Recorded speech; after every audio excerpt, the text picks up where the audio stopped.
Isang mapagpalang umaga po sa ating lahat. Kayo po ay nasa munting hardy ni Sir Mio Vlog. Sumaatin po ang kasaganahan, ang kaswertihan ng buhay sa taon na ito. And for today's update and for today's video ay gusto kong ibahagi ang naging matagumpay na pagpaparami ko ng isa sa mga ever favorite ko na variety ng Syngonium. Ito po yung tinatawag na Batik Syngonium. Kapansin-pansin po na ang halaman na ito sa kanyang pinaka foliage or dahon ay tunay na napaka-ningning, napaka-striking at ang pinaka physical appearance niya ay kakaiba sa mga variety or cultivar ng Syngonium. Ang ganitong halaman po is best propagated by means of stem cutting po. One of my medium po para po maparami ko ay ginamitan ko po siya ng water propagation. And after 2 months of waiting, naging matagumpay po ang pagpaparami ko ng aking halaman na ito. At i-focus po natin sa kanyang pinaka babang tangkay ay may mga suloy, supling, or mga anak siyang ibinigay. Ito po siya guys. Ayan. So ang pagpapalit po ng tubig para sa ating propagated na stem cutting ng ating Batik Syngonium ay isinasagawa every 3 to 5 days. Ang tubig po na ginagamit ko dito, since maswerte na po ang Batik Syngonium dahil isa po ito sa mga halaman na considered house plant, sila po ang nagtataboy ng mga not so healthy vibrations, yung mga negative vibes ay kanyang tinatanggal. Kung kaya naman po hindi po kayo magsisisi kapag meron po kayong ganitong halaman dahil napakabisa, epektibo at considered po sila as air filtering at air purifying plants.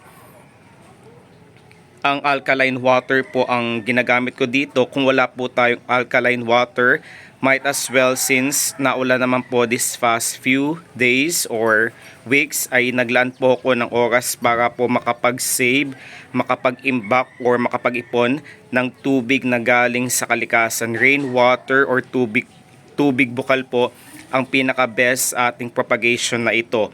Kung wala naman po, might as well po ang tubig na gagamitin po natin ay yung mineral water. Wag na wag po tayong gagamit ng tubig sa nawasa dahil napaka-rich or marami po yung chlorine content na hindi po nakakatulong sa ating mga halaman. Isa rin po ang tubig na mula sa nawasa ang nagiging sagabal sa malusog, malago at masaganang pagtangkad ng ating mga halaman, particularly ng mga lucky and feng shui house plant para sa taon na ito. I-focus po natin yung mga malilit po na color green, yun na po ang senyales. Yung mga sprouted po na halaman na ito, yan na po ang magsisilbing daan para po makapag-produce ng napakaraming Syngonium na batik kagaya po neto.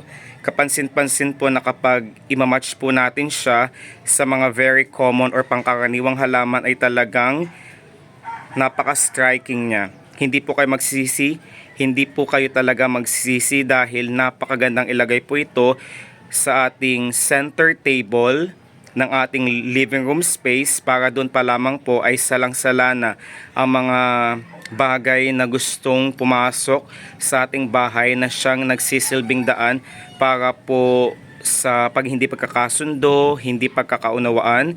At yun pong halaman na ito, siya po ay considered protector at shield sa mga taong gustong gumawa ng hindi maganda sa ating pamilya, sarili at sa ating negosyo.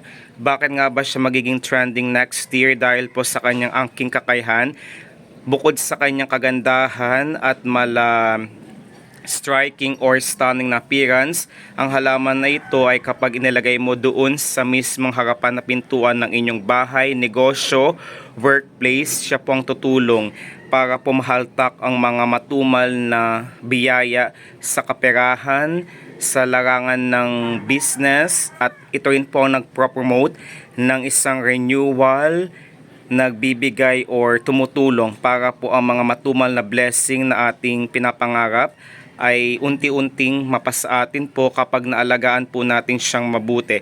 Since meron na po siya mga ugat, I'm planning to repot this, ilalagay ko na po siya doon sa isang pot na color white dahil napaka-perfect po ang matches combination ng puting pot sa kanyang mala striking. Napaka-netted vein po ang foliage, especially doon sa kanyang dahon, kagaya po neto. Netted po ang kanyang dahon na ito guys.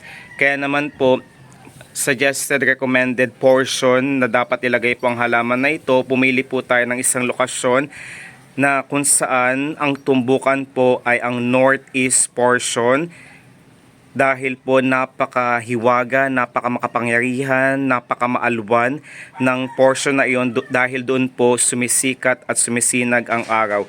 Wag na wag po tayo maglalagay ng mga lucky feng shui house plants sa mismong kanluran dahil yun po ang tumbukan ng paglubog ng araw at hindi po yun sumisimbolo o nagrepresenta ng magandang kapalaran or oportunidad. Di ba po napakaganda po, di ba guys? Kung kaya naman po mas hinikayat ko na magkaroon po kayo neto, lalong-lalo na sa ating dining table dahil ito po ang tutulong sa atin para po makapagbigay po tayo ng isang magandang kapalaran para po sa katuparan ng ating mga pangarap, more especially sa ating pagkain po. Yun po siya guys, di ba napakaganda po. Maraming salamat guys sa walang sawang pagmamahal at suporta. Ingat po tayong lahat.